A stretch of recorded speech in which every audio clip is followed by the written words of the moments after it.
Bismillahirrahmanirrahim. Assalamualaikum warahmatullahi wabarakatuh. Alhamdulillahirabbil alamin.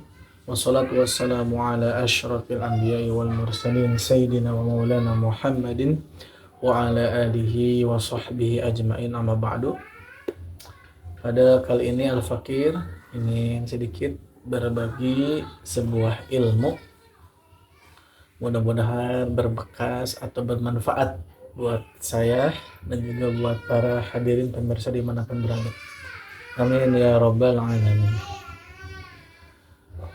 Kita belajar tentang orang-orang yang mendekatkan dirinya kepada Allah dengan berbagai macam cara, namun caranya tetap cara yang baik dan yang pasti benar. Jadi setiap manusia di antara kita itu kedekatan menuju Allah sangat berbeda-beda. Kemungkinan ada yang sama, namun sejatinya pasti berbeda-beda. Ada yang mendekat kepada Allah dengan tilawatil Quran atau baca Al-Quran.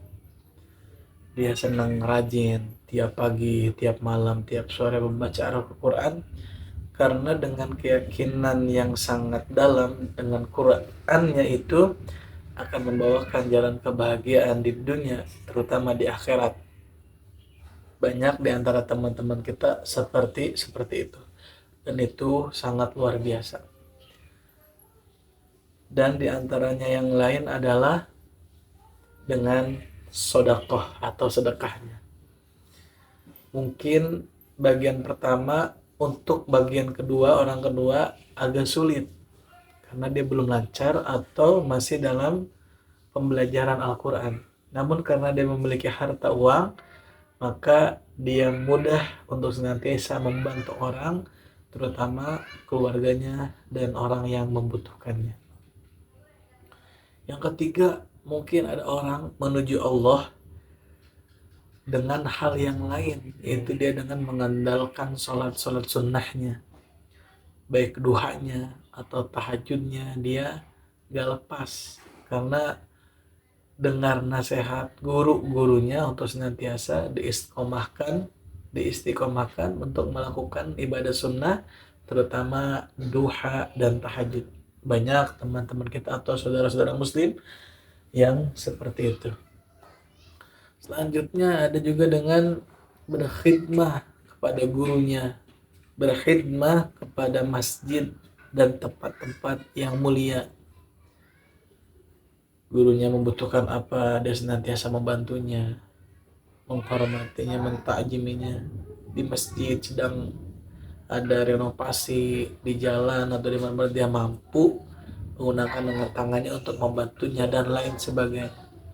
Ada pula yang berdekat diri kepada Allah atau menjalankan kemuliaan untuk berdekat diri kepada Allah, yaitu dengan birrul walidain, dengan senantiasa berbakti kepada orang tuanya.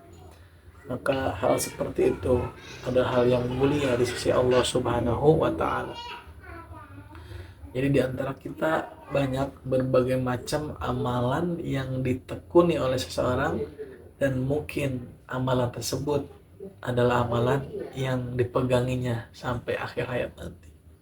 Maka daripada itu, yang tidak punya atau tidak memiliki, bahkan belum mau memiliki amal-amal tertentu, mari kita senantiasa mencoba untuk menggali sebuah amalan yang mana ada rekomendasi dari para guru atau dari para asatidz ustadz, meminta nasihatnya yang terbaik untuk senantiasa diri kita semua untuk mendekat diri kepada Allah Subhanahu wa ta'ala.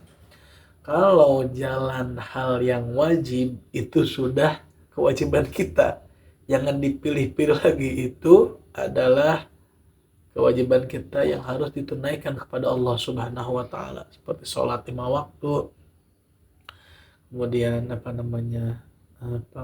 puasa dan lain sebagainya. Dan juga banyak amalan-amalan yang lain. Mari senantiasa kita hidupkan amalan-amalan sunnah yang kita mampu dan tidak layak bagi kita untuk menjelekkan amalan-amalan ibadah orang lain. Di sisi lain senang sedekah, di sisi lain tidak sedekah karena dia mungkin tidak mampu. Mungkin dia mampunya hanya membaca Quran dan lain sebagainya. Di sisi lain dia hanya berbakti pada orang tua yang mulia, tapi tidak rajin membaca Al-Quran. Begitu.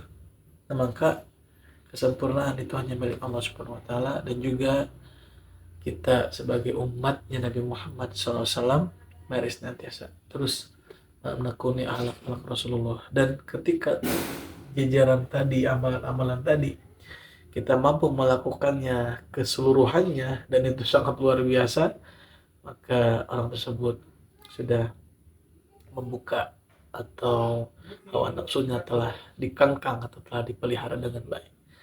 Karena hidup kita tidak lepas dari hawa nafsu, dan hawa nafsu ini kita tidak bisa menghilangkannya kecuali kita mengendalikannya.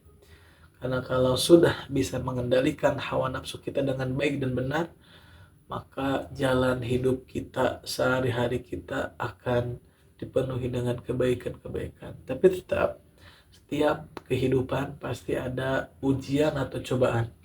Maka ketika datang ujian cobaan itu, yang pertama adalah terima, yang kedua adalah senantiasa sabar, dan yang ketiga adalah bertawakal kepada Allah Subhanahu wa taala. Karena setiap kejadian, setiap ketentuan itu sudah ada takdirnya daripada Allah Subhanahu wa taala. Mudah-mudahan bermanfaat. Mari senantiasa fokus kepada diri kita, apakah kita ini sudah memiliki amal baik, amal yang istiqomah atau belum sama sekali. Maka jangan tunda-tunda amal kebaikan itu ketika hari itu kita mampu melakukannya.